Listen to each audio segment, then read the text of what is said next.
சமாதான ஏஜி சபையின் தலைமை போதகர் பாஸ்டர் ஆர் கிளாரன்ஸ் மருதையா அவர்கள் தேவனுடைய செய்தியை கொண்டு வருவார்கள்.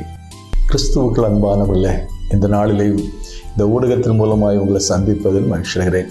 இந்த நாளிலே ஆண்டவர் நமக்கு தரக்கூடிய வார்த்தை என்னவென்றால், ஞானத்தை எங்கே பெற்றுக்கொள்வது என்பதுதான். கடந்த வாரம் முழுவதும் தேவன் கொடுத்த ஞானத்தை குறித்து நாம் தியானம் செய்தோம்.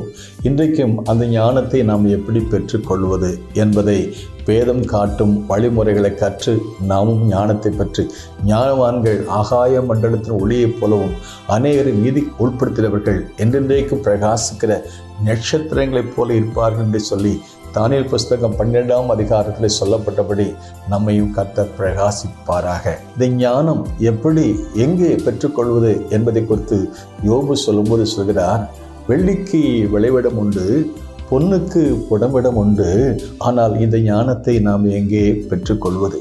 ஈவன் அவர் சொல்லும்போது இரும்பு மண்ணிலிருந்து வெட்டி எடுக்கப்படும், ஆனால் இந்த ஞானத்தை நாம் எங்கே பெற்றுக்கொள்வது? இதே யோபின் புஸ்தகம் 28ஆம் அதிகாரம் 28ஆம் வசனம் விதமாக சொல்கிறது, ஆண்டவருக்கு பயப்படுவதே ஞானம், பொல்லாப்பை விட்டு விலகுவதே புத்தி. நேற்று மாலையில் ஒரு பெரிய நகரத்தில் அந்த ராத்திரி ஒரு 7 மணி அளவில் அங்கே போய் அந்த பிரயாணம் பண்ணி போகும்போது பாவத்தை எப்படி ஜனங்கள் முந்தைய நாட்களில் மறைவாக செய்த ஒரு காலம் போய் இது பப்ளிக்காக பாவம் செய்கிற ஒரு காலத்தில் வந்துக்கிறோம். இன்றைக்கு தெய்வ பயம் குறைந்த ஒரு காலத்தில் இருக்கிறோம். அருமையான தேவனுடைய பிள்ளைகளை, மனுஷனுக்கு பயப்படுற பயம் இல்லை, கர்த்தருக்கு பயப்படுற பயம் இருந்தால் நிச்சயமாக இப்படிப்பட்ட ரகசியமான பாவங்களுக்கும் பகிரங்கமான பாவங்களுக்கும் மக்கள் விலகி தங்களை காத்து கொள்வார்கள். இன்றைக்கு தெய்வ பயம் இல்லாத ஒரு உலகத்தில் இருக்கிற நம்ம ஆண்டவருக்கு பயந்து நடக்கும் பொழுது கர்த்தர் நமக்கு விஸ்டம் ஞானத்தை கொடுக்கிறார்.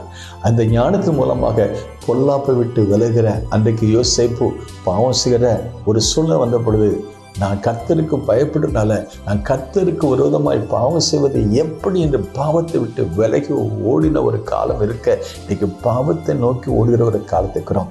வெள்ளிக்கு விளைவிடம் உண்டு, பொன்னுக்கு புடமிடம் உண்டு, இரும்பு மண்ணிலிருந்து வெட்டி எடுக்கப்படுகிறது, ஆனால் ஞானத்தை எங்கே பெற்றுக்கொள்வது என்றால் கர்த்தர் ஞானத்தை தருகிறார்.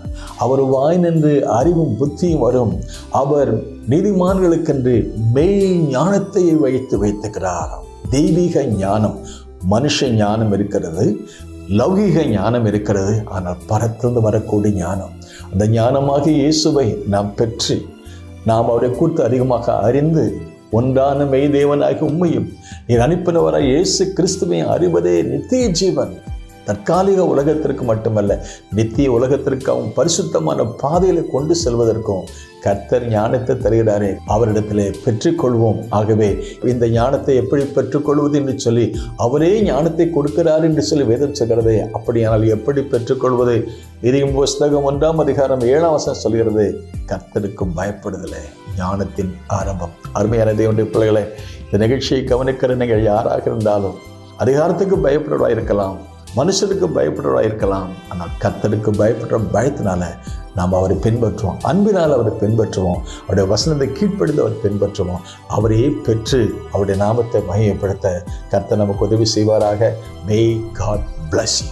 பூமியிலே சமாதானமும் நிதியமும் உண்டாகட்டும்.